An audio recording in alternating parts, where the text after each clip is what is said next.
নমস্কার, আমার মিষ্টি ওভেনে তোমাদের সবাইকে স্বাগত।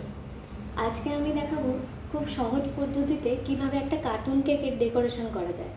স্পঞ্জ কেক কীভাবে বানাতে হয় সেটা তো আগের ভিডিওতে তোমাদেরকে আমি শিখিয়েছি।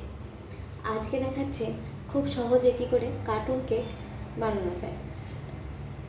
যারা প্রথম ফন্ডেন্টের কাজ করছো কিন্তু ঠিকভাবে হচ্ছে না, এই ছোট ছোট জিনিসগুলো অ্যাপ্লাই করার পরে তোমরা পুরো ফন্ডেন্ট কেক খুব ভালোভাবে করতে পারবে।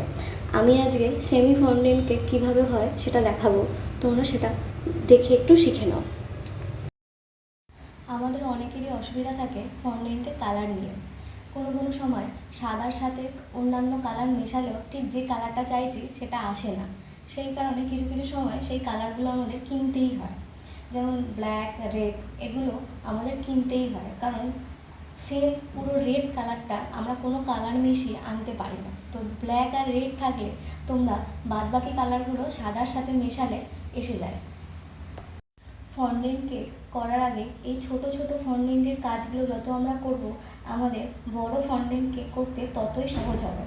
কারণ ছোট জিনিসগুলোই আমাদের বড় জিনিসগুলো করতে সুবিধা দেবে। কারণ আমি যদি একটা বল গোল কীভাবে হয় সেটা যদি না তৈরি করতে পারি, তাহলে একটা ফিগার কীভাবে তৈরি হবে ফন্ডেন্টে সেটা আমি বুঝতে পারবো না। তাই ছোট জিনিসগুলো যত করবে তত বড় জিনিসগুলোর আইডিয়াটা বাড়বে।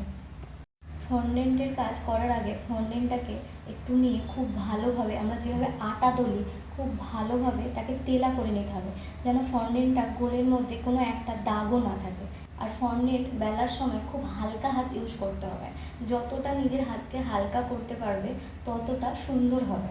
আর একদম পাতলা করলে হবে না, তাহলে জিনিসটা ছিঁড়ে যাবে বা পরে সেটা গলতে বেশি শুরু করবে।